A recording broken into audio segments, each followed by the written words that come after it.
Asxaabta soo dhawaada maanta waxaan idiin wadaa alaab khatara naturala adiga dhan jirka dhala kaaga dhigaysa haddaa wiil tahay haddaad gabar tahay aroosa oo isdiyaarinaysa adidhan waxay kaa dhigaysaa baransiisa way jirka way kuu nafaqayne intaa waxaa kuusii dheer alaab kaleeto oo timaha u wanaagsan haddaba aan fiidiyogeena gudagalno bismillaah allahuma salli calaa sayidina maxamed.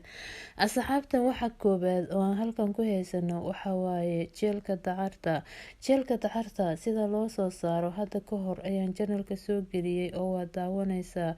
Hadda waxaan sameeyey dhaladan ayaan jeelka ku guray kadib saliid saytuun iyo saliidda loo yaqaano qumbaha ayaan ku daray freeserkan xalay geliya marka hadda saaka waa soo bixiyey waxaan ku shubayaa bahasha cuntada lagu shiido ayaan ku shiidayaa. Asxaabta wax kale kuma darin saliid qumbo saliid saytuun ayaan ku shubay isagoo sidiisana waa gashan kartaa freeserka dhowr beri kugu jiri karaa. Hadda waxaan ku darayaa saliidan waa saliid saytuun cajab ayay ka dhigaysaa.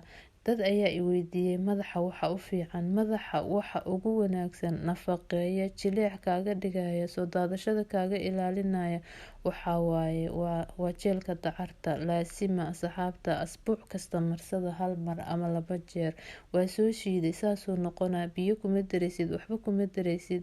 Runtii haddaa u baahan tahay wax naturala timaha kuu xoojiya kaaga ilaaliya daadashada bahalkaas jeelkaasaan kugula talinayaa waa waxa ka buuxa wadankeena meel kastoo caalamka waa laga helaa wadankeena qaniyu ku yahay oo baadiye haddaa joogtid xataa saasaa timaha u dhexgelgelinaysaa tintaa dhexgelinee waa marinaysaa baati mara baatiya kula duubay ama bahal loogu talagalo madaxa la geliya jirta waa ku haynee waa ku seexanaysaa cajab waaye. Asxaabta waxaan gudagelaynaa alaabtii laysku qurxinayay jirka nafaqaynaysay. Saabuuntan waa dhoof haddaada saabuunta dhoof haysan saabuunta geelisiriinka ama ini saabuunaad haysatid ama gasangas ayaa isticmaalay. Asxaabta doofta waxaa idinku soo xulay dadka intiisa badan allergy ayay qabtaa saabuuntan aaday ugu fiican tahay dadka allergiga qaba sidoo kale jirka way cadeysaa qurux ay ka dhigtaa wax waxyeelaa male urna malahan aaday u wanaagsantahay maqaarka way u fiican tahay laakiin shaambada dhoofta timaha way qalajisaa wayna burburisaa idinkulama talinayo saabuunta laakiin way fiican tahay.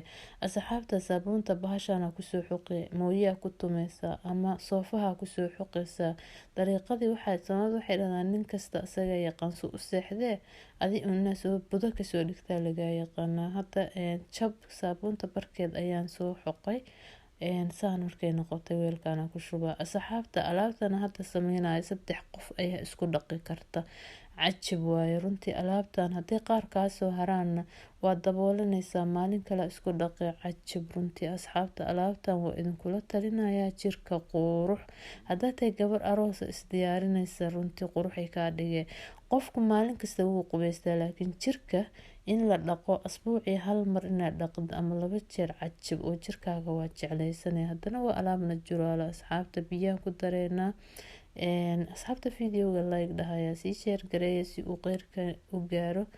Hadda biyaha ku daray xooga u walaaqaysa waxaan ku dareynaa waxay labaad waxyaabo badan aan ku dareynaa ila socda. Asxaabta kan waxa waaye walaalahayga waa waxa loo yaqaano waraangada cajab waaye jirka waxay ka ilaalinaysaa duuduubka way soo toobaysaa waxyaabaha la isku cadeeyo way ka mid tahay laakiin xoog kuma cadeynayso waxyeelo male jirka laakiin way kuu soo taagay oo jirka way kuu soo toobay marka aad iyo aad ay u fiican tahay.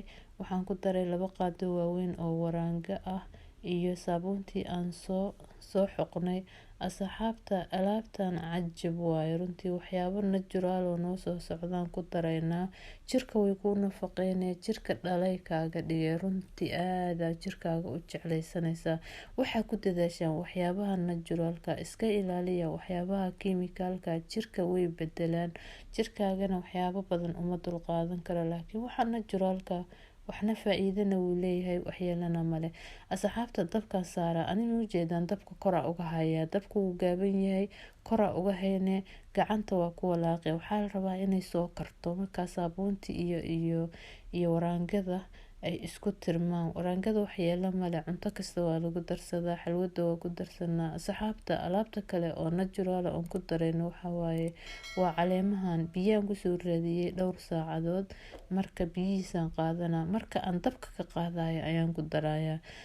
Caleemaha waxa waaye asxaabta geedka gobta loo yaqaano. Gobtu daawo weeye, malab ayaa laga sameeyaa, mirihiisa waa la cunaa. Dadka dhintay waa lagu dhaqaa, jirka dhalo, timaha nafaqo. Waxaa noo soo socda video aan idin sameynayo alaab timaha nafaqeynaysa. Haddaba asxaabta gobta qofkii aan gob aqoonin waxa waaye waxa loo yaqaano geedka qasilka. Waa geed quraanka alle ku xusan oo ilaahay quraankiisa ku sheegay oo cajaba. Marka geedka waa jirka quruxu ka dhiga oo dadka dhan way yaqaanaan. Haddaba asxaabta alaabtu waa tan diyaar waaye. Dabka dhowr daqiiqo ku soo haynay. Dabku waa inuu gaaban yahay. Alaabtan waxaan idin leeyahay haddaa baratid ma deynaysid maasha Allah. Tan kale wiil iyo gabar uma kala sokeyso. Qof kasta jirkiisa inuu dhaqdo nafaqeeyo uu u baahan yahay. Asxaabta page-ka like dhahaya, follow-na dhahaya, video-ga sii share gareeya si uu gaaro qeyrka. Asxaabta waxaan waxa waaye waa jeelka dacarta aan soo shiidnay. Runtii jeelka dacarta subxaanallah. Jirkaada wuxuu kaaga dhigayaa wax sulux-suluxa, wuu ku nafaqeynayaa. Qorraxday kugu soo dhacday, qorraxda madowgeedii wixii buu ka soo dhuuqaa, jirka wuu ku cadeynayaa. War alaabtan tijaabiyo alaab cajaba. Idinkaaba jeclaysan doontiin oo maalin kasta marsan doontiin biidna Allah. Ani waxaan idin soo xulaa waxyaabaha naturalka aad wax ka faa'iideysid. Marka asxaabta qaaliga ka faa'iideysta, iska ilaaliya waxyaabaha chemicalka oo jirka dadka ka haleeya. Video-gana like dhahaya, sii share gareeya, ha degdegin wax kale noo soo socdo. Waxaan waa saabuunta waa saliidda lowska. Saliidda lowska aaday u wanaagsan tahay, qaado weyn ku daray. Saliidana waa saliid saytuun. Haddaadan haysan saliidda lowska waxaa ku daraysaa qaado geelisaliin. Kareemka geelisaliinka ma aragteen hal qaado ku daree. Saliid saytuunka aaday u muhiim u tahay waayo jirka way cadeynay. Waa aaday ugu wanaagsan tahay jirka. Waa idin kula talinaya asxaabta qaaliga. Hadda alaabtan waa diyaar. Xoog ba u garaacay sida canjeelada loo garaaco ma aragta u garaacaysa. Runtii jirka ku dhaqaysa. Ugu yaraan waxaa jirka ku soo dhaqaysa rubuc saaca ama ka badan jirkaaga maasha Allah. Marka qubaysatidna waxaad soo qaadanaysaa liifadba inta soo qaadatid ama shukumaan yara soo qaadanaysaa si u dhexgelinay jirka ku soo xoqay waa isku dhaqay adiidan waxaad musqusha ka soo baxay adoo baransiisada maasha Allah. Asxaabta qaaliga video-ga like dhahaya, sii share gareeya, channel-ka subscribe dhahaya, gambaleelka furo si kuu soo gaaraan wax kasta oo cusub aan soo dhigno. Walaalahayga alaabtan maasha Allah waxaa soo qaadanaysaa saan kuu sheegay liifada jirka lagu xoqo saasa isugu xoqaysaa adidan waxa u ekaanay dayaxa maasha Allah. intaas ayaan jeclaystay asxaabta qaaliga inaan idin la wadaago ka faa'iideysta alaabtan. Video-gana like dhahaya. Assalaamu calaykum waraxmatullaahi wabarakaatu.